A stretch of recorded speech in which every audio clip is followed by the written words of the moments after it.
दोस्तों, आपको हमारी तरफ से बहुत सारा नमस्कार। मैं संतोष कुमार शर्मा अयन सक्सेस एकेडमी में आपका बहुत बहुत स्वागत करता हूं। दोस्तों, आज हम लोग बात करेंगे रेलवे भर्ती बोर्ड की टेक्नीशियन और सहायक लोको पायलट परीक्षा के बारे में। देखिए, रेलवे भर्ती बोर्ड की सहायक लोको पायलट, टेक्नीशियन और साथ में अगर वैकेंसी आती है तो junior engineer, ticket collector, station master, जिसको आप लोग एनटीपीसी कह के बुलाते हैं, नॉन टेक्निकल पॉपुलर कैटेगरी, ये सारी परीक्षाएं, रेलवे की कोई भी परीक्षा, इवन सीनियर सेक्शन इंजीनियर का इम्तहान हो उसके लिए भी, ग्रुप डी हो उसके लिए भी, रेलवे की सभी परीक्षाओं में दोस्तों भौतिक विज्ञान का बहुत बड़ा वर्चस्व है। भौतिक विज्ञान अर्थात फिजिक्स। गौर से देखिएगा,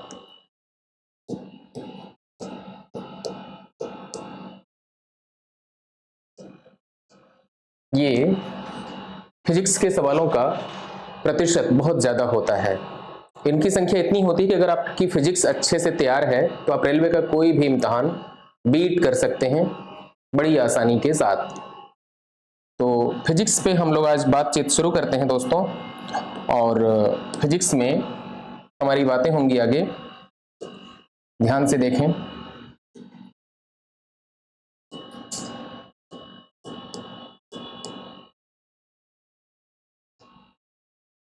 ये फिजिक्स लिख दिया हमने। अब हम लोग बात करते हैं कि फिजिक्स में हमको कितना पढ़ना चाहिए और किस स्तर पे पढ़ना चाहिए। क्या हमको कक्षा 9, कक्षा 10 की फिजिक्स सफिशिएंट है, या कक्षा 11 और कक्षा 12 की फिजिक्स भी पढ़नी पड़ती है, या उससे भी ऊपर की फिजिक्स पढ़नी है? तो आपके सभी प्रश्नों का उत्तर आज की वीडियो में आपको मिलने वाला है दोस्तों। हमारे साथ बने रहिएगा, वीडियो को स्किप करके कहीं जाइएगा नहीं।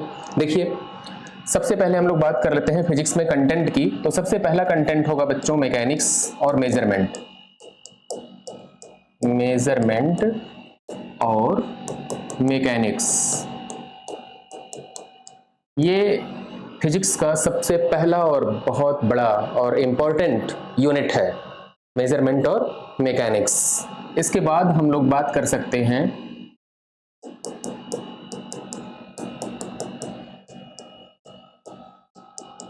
फ्लूइड मैकेनिक्स के बारे में। इसको हम लोग कहते हैं द्रव स्थैतिकी, इसी को हाइड्रोस्टैटिक्स भी हम लोग कहते हैं। इसमें आर्किमिडीज का प्रिंसिपल पढ़ते हैं, ठीक है। और इसके बाद हम लोग पढ़ते हैं गैसियस लॉज।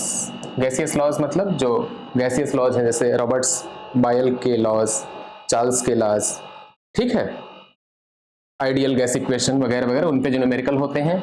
इसके बाद हम लोग पढ़ेंगे दोस्तों वेव मोशन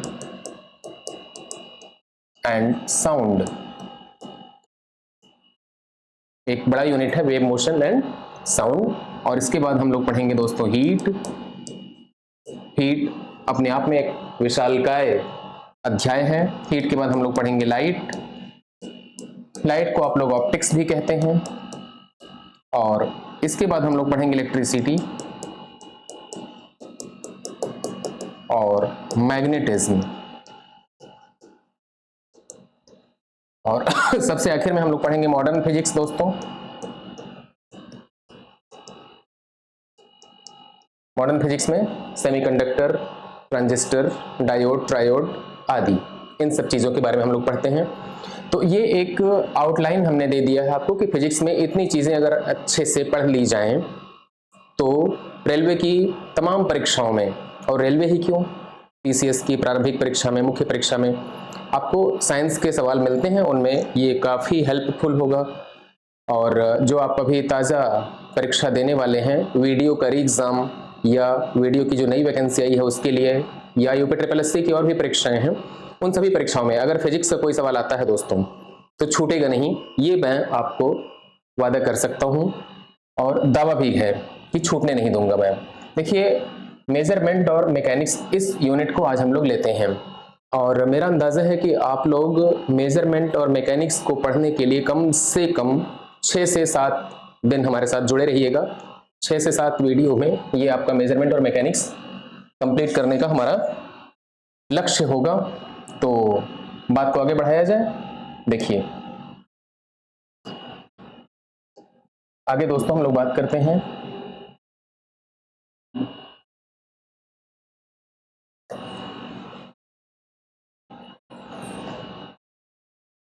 गौर से देखिए, मेजरमेंट और मैकेनिक्स। क्या होता है मेजरमेंट दोस्तों? मेजरमेंट में हम लोग हिंदी में कहते हैं मापन। मापन अर्थात किसी चीज को मापने की बात हो रही है, नापने की बात हो रही है। हम लोग किसको नापेंगे दोस्तों? नापने के लिए हमारे पास बहुत सारी चीजें हैं। हम लोग लंबाई को नापते हैं, बिल्कुल नापते हैं लंबाई को। हम लोग चौड़ाई को भी नापते हैं, हम लोग ऊंचाई को भी नापते हैं और गहराई भी नापते हैं। तो ये लंबाई, चौड़ाई, ऊंचाई, गहराई, जितनी 4 बातें हमने लिखी हैं, इन सबको फिजिक्स में लंबाई ही कहा जाता है। लंबाई नापने से हमारी सारी बातें पूरी हो जाती हैं। और इनके साथ साथ हम लोग बात करेंगे लंबाई के साथ क्षेत्रफल कैसे नापा जाता है, आयतन कैसे नापा जाता है, ठीक है, घनत्व कैसे नापते हैं। इन सारी बातों पे हम लोग बात करेंगे और बात करने के साथ साथ हम लोग आगे भी बढ़ते रहेंगे। देखिए, मेजरमेंट में बच्चों हमारे पास कुछ मूल राशियां होती हैं और जो मूल राशियां होती हैं उनके मूल मात्रक होते हैं। मूल राशियों को हम लोग कहते हैं फंडामेंटल यूनिट्स, फंडामेंटल क्वांटिटीज। ध्यान से देखिएगा, फंडामेंटल क्वांटिटीज। फंडामेंटल क्वांटिटीज क्या होती हैं? ऐसी क्वांटिटीज जो किसी और क्वांटिटी से डेराइव ना होती हो, बिल्कुल फंडामेंटल हो, बेसिक हो। उनके नाम आप जानते हैं। कितनी होती हैं फंडामेंटल क्वांटिटीज? सॉरी, कुल फंडामेंटल क्वांटिटी होती हैं बच्चों 7। देखिए, पहली वाली होगी आपकी लेंथ। लेंथ को हम लोग कहेंगे लंबाई। हमने अभी अभी आपसे बातचीत में बताया कि लंबाई, चौड़ाई, ऊंचाई, गहराई सबको हम लोग इसी के अंतर्गत मानेंगे। लंबाई के बाद दूसरा होता है प्यारे बच्चों मास। मास मतलब द्रव्यमान। देखिए, हम क्या लिख रहे हैं इस समय? फंडामेंटल क्वांटिटीज के नाम लिख रहे हैं। लेंथ है, मास है, टाइम है। टाइम अर्थात समय। इसके बाद इलेक्ट्रिक करंट। इलेक्ट्रिक करंट अर्थात विद्युत धारा। और ताप। ताप अर्थात टेम्परेचर। टेम्परेचर के बाद क्या होगा बच्चों? Luminous intensity. Luminous intensity. और ल्यूमिनस इंटेंसिटी के बाद हमारी अगली होगी और आखिरी होगी अमाउंट ऑफ सब्सटेंस। ध्यान से देखिएगा, ये 7 फंडामेंटल क्वांटिटीज हो गई। Length, mass, time, electric current, temperature, luminous intensity और अमाउंट ऑफ सब्सटेंस। इन 7 मूल राशियों के अपने अपने मूल मात्रक भी होते हैं। कौन कौन से मूल मात्रक होंगे बच्चों? ध्यान से देखिएगा, मैं इधर लिख रहा हूं। लंबाई को हम लोग मीटर में नापते हैं। किस में नापते हैं? मीटर। लंबाई को मीटर में नापा जाता है, चौड़ाई को मीटर में नापते हैं, गहराई को, ऊंचाई को, सबको मीटर में नापते हैं। अब मास को हम लोग कैसे नापते हैं बच्चों? किलोग्राम में। किस में नापेंगे? किलोग्राम। ठीक, किलोग्राम से बड़े और किलोग्राम से छोटे यूनिट भी होंगे, उसको हम लोग आगे चर्चा करेंगे। टाइम को हम लोग नापते हैं बच्चों सेकंड में। टाइम को हम लोग किस में नापेंगे? ध्यान से देखिए, सेकंड में नापेंगे टाइम को। टाइम की हमारी स्टैंडर्ड यूनिट क्या होगी? सेकंड। इलेक्ट्रिक करंट को हम लोग नापते हैं एम्पियर में। और टेम्परेचर को हम लोग किस में नापते हैं बच्चों? केल्विन में। ल्यूमिनस इंटेंसिटी को हम लोग नापते हैं कैंडेला में। और अमाउंट ऑफ सब्सटेंस को हम लोग नापते हैं मोल। ठीक है, तो ये 7 फंडामेंटल क्वांटिटीज और उनकी 7 फंडामेंटल यूनिट्स इनको मिला करके कहा जाता है एसआई सिस्टम। ध्यान से देखिएगा, SI SI सिस्टम। ये SI सिस्टम है क्या? SI का नाम होता है बच्चों सिस्टम इंटरनेशनल। फ्रांस का नाम सुना है आप लोगों ने? फ्रांस की राजधानी पेरिस है। पेरिस में एक जगह है सेवरेस। सेवरेस में बच्चों 1960 में पूरी दुनिया के सभी देशों के वैज्ञानिकों की एक मीटिंग हुई थी और उस मीटिंग में यह तय किया गया कि लंबाई को मीटर में नापेंगे, द्रव्यमान को किलोग्राम में नापेंगे, टाइम को सेकंड में नापेंगे, इलेक्ट्रिक करंट को एम्पियर में, टेम्परेचर को केल्विन में, लुमिनस इंटेंसिटी को कैंडेला में और ये अमाउंट ऑफ सब्सटेंस को मोल में नापेंगे। और ये जो मूल राशियां हैं और उनके जो मूल मात्रक हैं इन पे आधारित सिस्टम को हम लोग कहेंगे SI सिस्टम। ठीक, तो SI सिस्टम क्या होता है आप समझ गए। पहले अर्थात वो मीटिंग जब हुई उसके पहले जो किताबें छपा करती थी उसमें किताबों के ऊपर सबसे ऊपर किताब का नाम होता है, नाम के नीचे लिखा रहता था MKS पद्धति पर आधारित। ध्यान से समझिएगा, MKS सिस्टम पर आधारित। MKS मतलब मीटर किलोग्राम सेकंड। और अगर ब्रिटिश जमाने की किताबें आप देखेंगे तो उस पर लिखा रहता था FPS सिस्टम पर आधारित। FPS का मतलब क्या होता है दोस्तों? फुट, पाउंड और सेकंड। फुट, पाउंड और सेकंड। अर्थात आप मास को किस में नापेंगे, लेंथ को किस में नापेंगे, टाइम को किस में नापेंगे, इसकी अलग यूनिट हुआ करती थी उस जमाने में। फुट अर्थात लेंथ के लिए, पाउंड अर्थात मास के लिए और टाइम के लिए सेकंड। इसका सिस्टम इस्तेमाल किया जाता था। कभी कभी दोस्तों आपने गौर से देखा होगा कि हम लोग लेंथ को नापते हैं सेंटीमीटर में। किस में नापते हैं? सेंटीमीटर में। यह भी एक तरीका था उस जमाने का, उसको कहते थे CGS सिस्टम। CGS सिस्टम अर्थात आप लेंथ को सेंटीमीटर में नापें, मास को ग्राम में नापें, टाइम को सेकंड में नापें। ये कहलाता है CGS सिस्टम। आगे चल के दोस्तों बात हम लोग करते हैं, बड़े आराम से चलिएगा। लेंथ को मीटर में नापना है। एक बात यहां पे हम क्लियर कर देना चाहते हैं, बहुत छोटी सी बात है लेकिन ध्यान रखने की बात है, आप लोग ध्यान रखिएगा। ये देखिए मीटर की मैंने दो स्पेलिंग आपके सामने लिखी हैं, METRE और METER। मीटर की दो स्पेलिंग हो गई।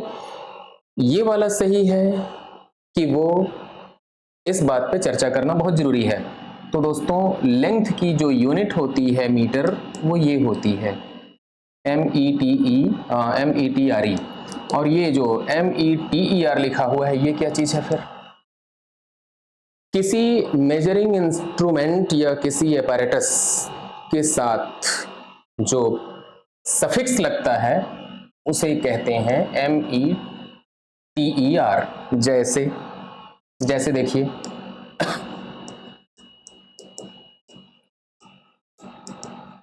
लैक्टोमीटर, वोल्ट मीटर,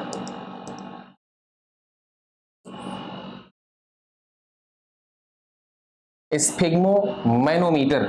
ये क्या चीजें हम बता रहे हैं? हम किसी अपैरेटस का नाम ले रहे हैं दोस्तों। लैक्टोमीटर क्या होता है? दूध की शुद्धता नापने के लिए होता है। वोल्ट मीटर क्या होता है? इलेक्ट्रिसिटी में वोल्टेज नापने के काम आता है या पोटेंशियल डिफरेंस नापने के काम आता है। तो इनके साथ ये जो METER लिखा हुआ है ये क्या है? उनका सफिक्स है। तो जहां पे सफिक्स लगाने की बात आती है किसी इंस्ट्रूमेंट में, किसी मेजरिंग इंस्ट्रूमेंट में, किसी अपैरेटस में, तब ये वाली स्पेलिंग का इस्तेमाल करिएगा। और जब लेंथ नापने की बात हो तब आप METRE ये वाले स्पेलिंग का इस्तेमाल करिएगा दोस्तों। मेरा ख्याल है हमारी बातें आप समझ पा रहे हैं। हम आगे ले चलते हैं आपको। देखिए बात करते हैं दोस्तों मीटर। बहुत बेसिक बातें। मीटर कहते किसको हैं? बड़ा सवाल। What do you understand by the word metre? Metre क्या है? मीटर एक यूनिट है। किसकी यूनिट है? लेंथ को नापने के लिए। लेंथ मतलब लंबाई।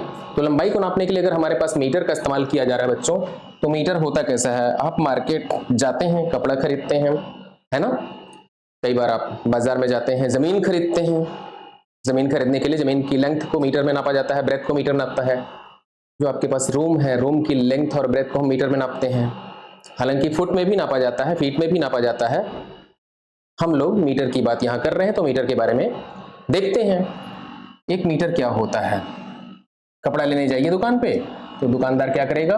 लोहे की एक रॉड निकालता है, चपटी सी, है ना, और कहता है कि ये 1 मीटर है, उसी से नाप करके हमको कपड़े दे देता है वो।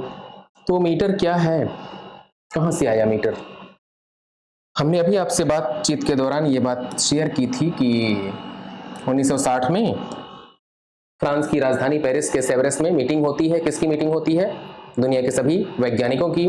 और उस मीटिंग में तय किया जाता है कि मीटर कैसा होना चाहिए, सेकंड कैसा होना चाहिए, किलोग्राम कैसा होना चाहिए। तो मीटर के बारे में दोस्तों लोगों ने डिसाइड किया। लोगों ने मतलब वैज्ञानिकों ने क्या कहा मीटर के बारे में? लोगों ने देखिए, प्लेटिनम और इरिडियम, मैं लिख देता हूं प्लेटिनम और इरिडियम, ध्यान से देखें, इनको मिलाकर के एक मिश्र धातु बनाई गई। प्लेटिनम आप जानते हैं, इरिडियम आप जानते हैं, दोनों को मिलाया गया, एक एलॉय बनता है। एलॉय मतलब मिश्र धातु। उस मिश्र धातु से एक रॉड बनाई जाती है। और वो रॉड कैसी होती है बच्चों? वो रॉड ऐसी होती है जिसको हम लोग कहेंगे कि 1 मीटर है। इसको हम लोगों ने एक स्टैंडर्ड मीटर या एक मानक मीटर कह के बुलाना शुरू कर दिया।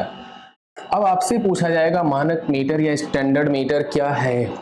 तो आप कहिएगा फ्रांस की राजधानी पेरिस के सेवरेस में जो अंतरराष्ट्रीय बाट और माप तौल का कार्यालय है, वहां पे प्लेटिनम और इरिडियम के मिश्र धातु से बनी हुई एक छड़ रखी गई है।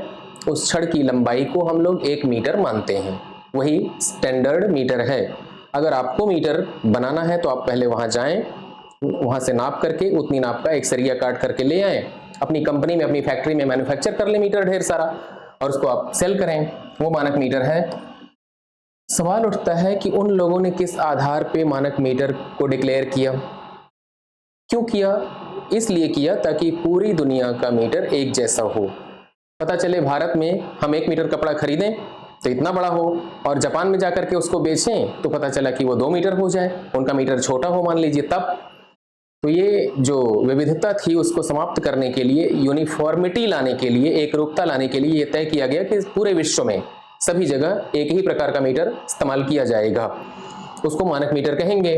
अब मानक मीटर की एक डेफिनेशन होती है बच्चों, वो डेफिनेशन को हम लोग आपके साथ शेयर करेंगे। देखिए, आप बड़े रिलैक्स होकर के मेरे साथ बने रहिए। मानक मीटर किसे कहते हैं? आप लोगों ने इसका नाम सुना होगा। ये क्या लिख दिया मैंने? क्रिप्टन 86। क्रिप्टन 86 क्या है? क्रिप्टन का एक आइसोटोप है। क्रिप्टन का एक आइसोटोप है। आइसोटोप मतलब समस्थानिक। समस्थानिक आप जानते हैं ना? बिल्कुल जानते हैं आप लोग।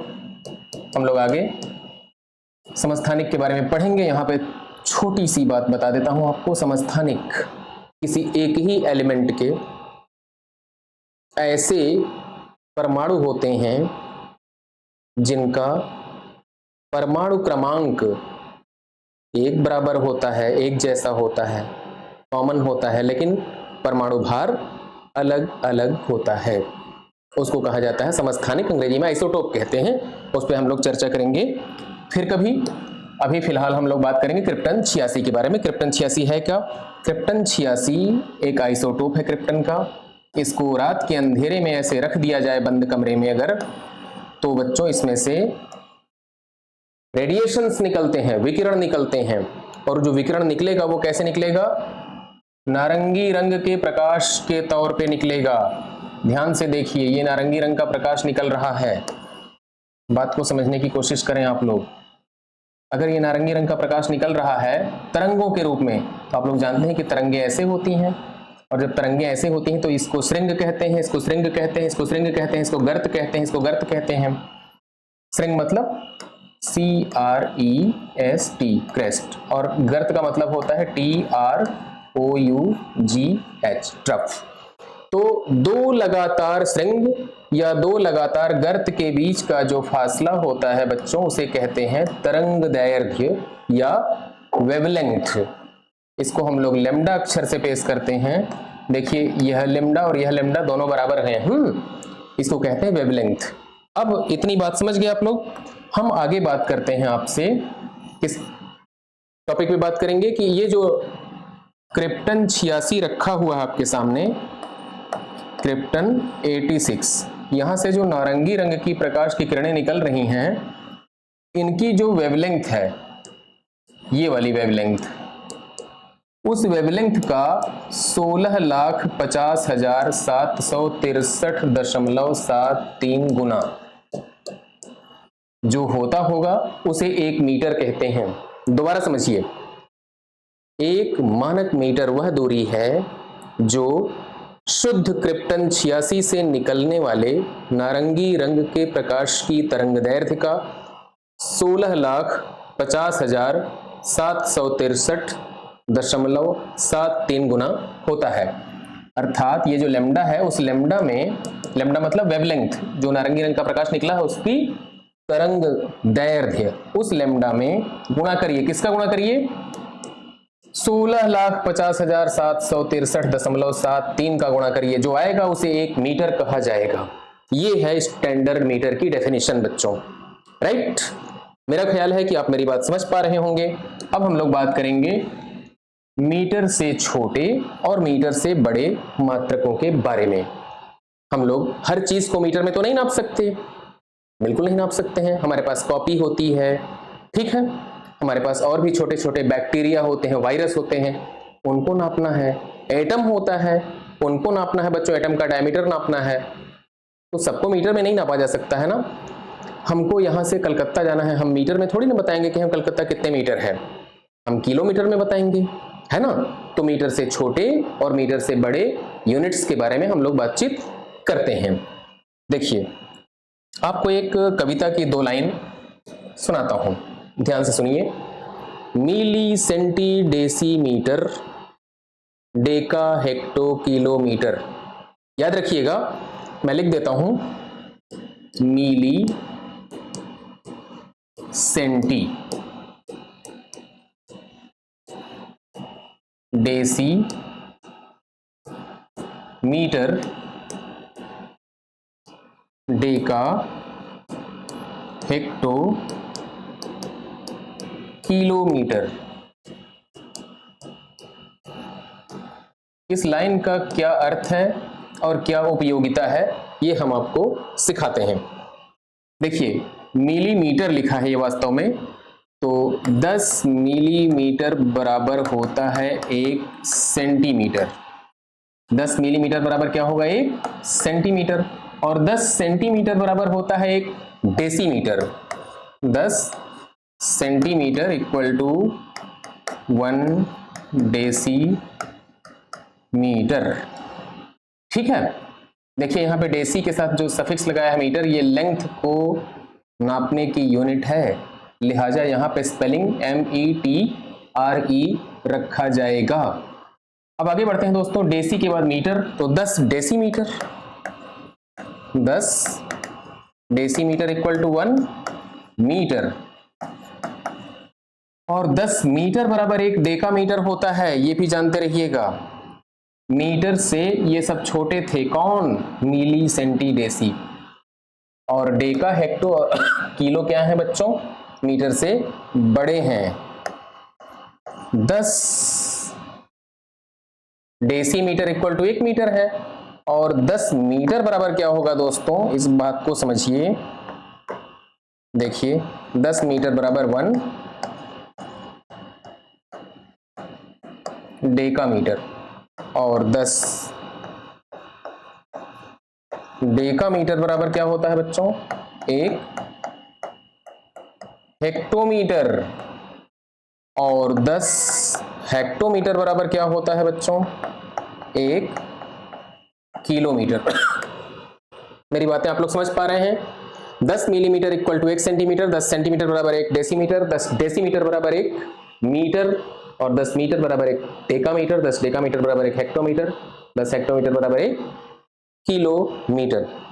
इसको और हम विस्तार देते हैं बड़े आराम से, चलिएगा देखिए विस्तार ये है बच्चों उसका, 1 मीटर में 100 सेंटीमीटर होते हैं, 1 मीटर में 1000 मिलीमीटर होते हैं और 1 हेक्टोमीटर में 100 मीटर होते हैं और 1 किलोमीटर में 1000 मीटर होते हैं। ये बातें आप जरूर याद रखिएगा। 1 मीटर 100 सेंटीमीटर के बराबर होगा, 1 मीटर 1000 मिलीमीटर के बराबर होगा, 1 हेक्टोमीटर 100 मीटर के बराबर होगा, 1 किलोमीटर 1000 मीटर के बराबर होता है। इस बात को आपको याद रखना है। ये मिलीमीटर, सेंटीमीटर, डेसीमीटर, डेकामीटर जो आपने देखा उसके बारे में बात हो गई। अब हम बात करते हैं कुछ और का मतलब होता है कि क्या मिलीमीटर से छोटे यूनिट्स भी हैं? इसका उत्तर है जी। मिलीमीटर से छोटा क्या होता है? आप देखिए, बड़ा गौर से देखिएगा। मिलीमीटर से छोटा होता है बच्चों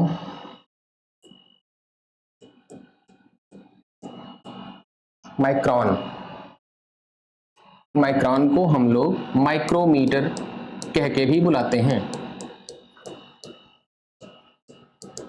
माइक्रोमीटर क्या होता है? एक माइक्रोमीटर या माइक्रोन, एक माइक्रोन जो होता है बच्चों, एक माइक्रोन होता है 10⁻⁻6 मीटर, अर्थात 1 मीटर के 10 लाख टुकड़े कर दिए जाएं। 1 मीटर को 10 लाख बराबर बराबर भागों में डिवाइड कर दिया जाए तो प्रत्येक भाग होगा 1 माइक्रोन। ओके, तो 1 माइक्रोन क्या होता है? 10⁻⁻6 माइक्रोन के लिए एक सिंबल यूज किया जाता है, वो सिंबल है ये, ऐसे, इसे कहते हैं म्यू। पढ़ लीजिए आराम से, क्या लिखा है मैंने? म्यू। 1 माइक्रोन या 1 म्यू इक्वल टू क्या होगा? 10⁻⁻6 मीटर। क्या माइक्रोन से छोटा भी कुछ है? जी। माइक्रोन से छोटा क्या है बच्चों? हम लोग बात कर लेते हैं उसके बारे में भी, बड़ा ही पॉपुलर है वो, एंगस्ट्रॉम। क्या होता है बच्चों? देखिए,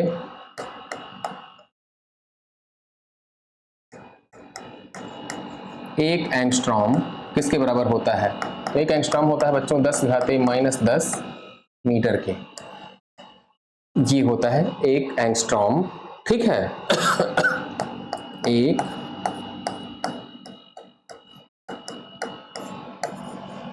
angstrom equal to 10⁻⁻10 metre, right. ये लेंथ को मेजर करने के कुछ मात्रक हैं जिसके बारे में हमने आज आपसे बात कर ली है।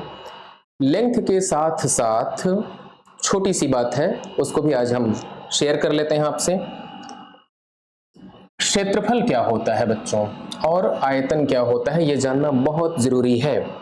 क्षेत्रफल का इस्तेमाल हम लोग करते हैं जैसे कमरे का एरिया निकालना हो, ठीक, दीवार का एरिया निकालना हो, जमीन का एरिया निकालना हो, आपके पास कॉपी है, कॉपी का जो पेज है उसका एरिया निकालना हो। एरिया निकालने के लिए जैसे आयत है तो आप लेंथ का ब्रेथ में मल्टीप्लाई करते हैं, आपको एरिया मिल जाता है, लेंथ इनटू ब्रेथ। हमारे लिए लेंथ को भी लेंथ और इसको जो चौड़ाई है उसको भी हम लोग लेंथ ही समझ करके मेजर करेंगे, क्योंकि उसको भी हम लोग मीटर में नापते हैं, इसको भी हम लोग मीटर में नापते हैं। तो एरिया की जो यूनिट होती है प्यारे बच्चों, वो आप जानते हैं कि मीटर स्क्वायर होती है, सेंटीमीटर स्क्वायर होती है, मिलीमीटर स्क्वायर होती है, किलोमीटर स्क्वायर होती है, स्क्वायर फीट होता है। ये है क्या? जैसे मान लीजिए कि यहाँ पे 10 मीटर लंबा और 2 मीटर चौड़ा कोई आयत है, तो इस आयत का जो क्षेत्रफल होगा बच्चों वो क्या होगा? एरिया। क्षेत्रफल मतलब एरिया कितना होगा? 10 मीटर गुणे 2 मीटर, तो 10 का 2 में गुणा करेंगे तो कितना हो जाएगा? 20 मीटर स्क्वायर। कितना हो जाएगा इसका एरिया? 20 metre square. इस रेक्टेंगल का एरिया कहलाएगा 20 मीटर स्क्वायर। अब हमको आगे चलना है प्यारे बच्चों, आगे क्या करना है हमको, बड़े गौर से देखिए। इसी को अगर सेंटीमीटर स्क्वायर में रिप्रेजेंट करना होता तो हम करते क्या? ये सेंटीमीटर स्क्वायर में करना हो तो हम क्या करेंगे? हमने 10 मीटर लेंथ बताई है, 2 मीटर इसकी ब्रेथ बताई है, तो 10 मीटर को सेंटीमीटर में रिप्रेजेंट करेंगे तो 1000 सेंटीमीटर हो जाएगा। और इधर 200 सेंटीमीटर हो जाएगा। जो 2 मीटर था वो 200 सेंटीमीटर और जो 10 मीटर था वो 1000 सेंटीमीटर हो गया। अब आपको करना क्या है कि 1000 सेंटीमीटर का 200 सेंटीमीटर में गुणा करना है। ध्यान से देखें, 1000 सेंटीमीटर इंटू 200 सेंटीमीटर बराबर मिलेगा क्या बच्चों आपको? 2 लिखिए और उसके बाद 1 2 3 4 5 बार शून्य लिखिए। ये 2 लाख सेंटीमीटर गुणे सेंटीमीटर, दोनों को मिलाएंगे तो सेंटीमीटर स्क्वायर बनेगा बच्चों। 2 लाख सेंटीमीटर स्क्वायर हो गया। ये क्या है? ये जो आपने 20 मीटर स्क्वायर बताया था ना एरिया, ये मीटर में है और ये सेंटीमीटर में है दोस्तों। ये दोनों एक दूसरे के बराबर होंगे। इससे क्या पता चलता है कि 20 metre square is equal to 2 lakh centimetre square, अर्थात 20 वर्ग मीटर क्षेत्रफल जो होता है वो 2 लाख वर्ग सेंटीमीटर के बराबर है। राइट, तो इसको हम लोग समझ लेते हैं, फिर आगे बढ़ते हैं। आपको मैं बता देता हूं बच्चों कि है क्या ये। ध्यान से देखिएगा,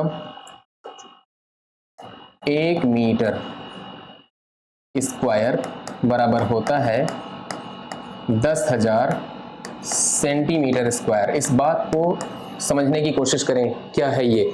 अगर आपके पास 1 मीटर लंबा 1 मीटर चौड़ा कोई टाइल्स का टुकड़ा है, आपके घरों में टाइल्स लगती है आजकल जमीन पे, मान लीजिए कि 1 मीटर लंबा और 1 मीटर चौड़ा ये कोई टाइल का टुकड़ा है। अब इसका जो एरिया होगा वो क्या होगा बच्चों?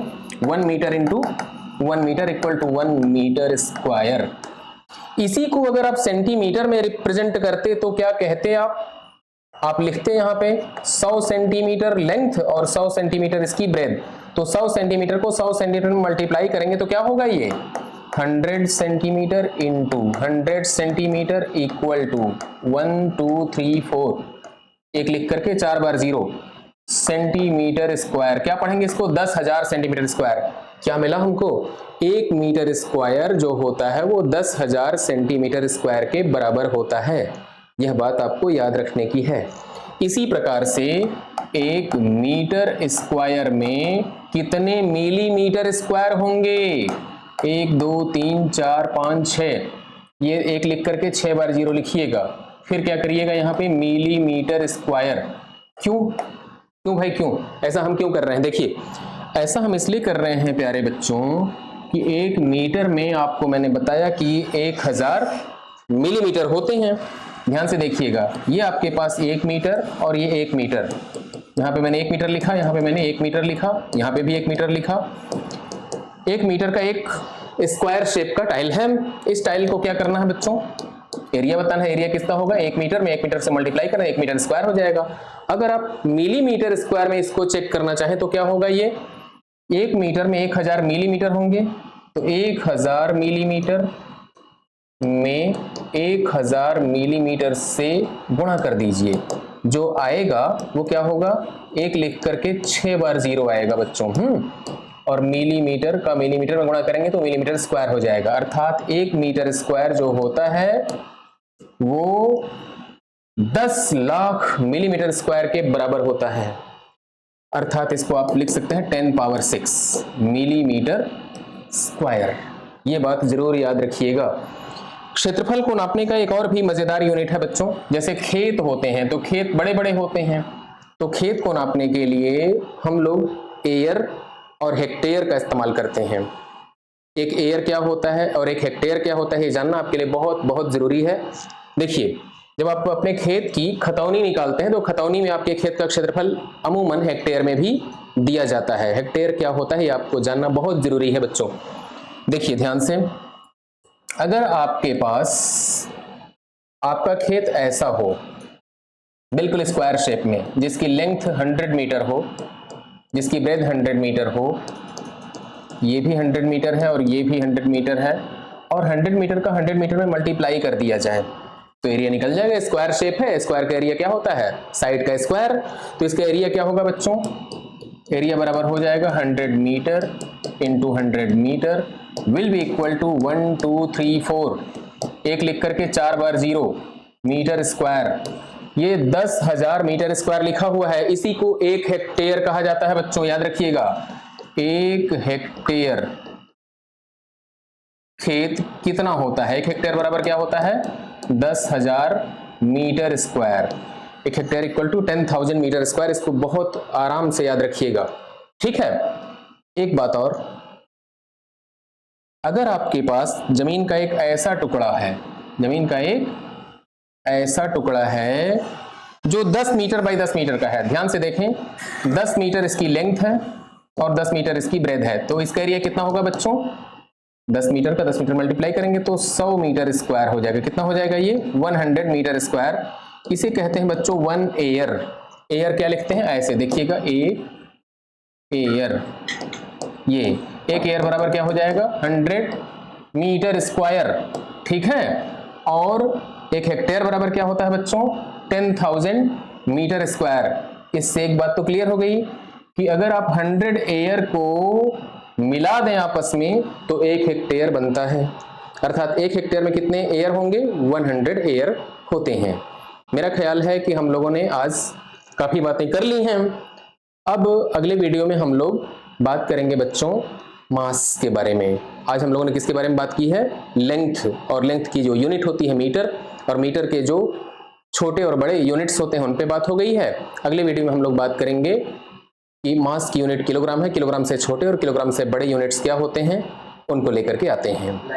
आज्ञा दीजिए, तब तक के लिए इजाजत दीजिए, नमस्कार।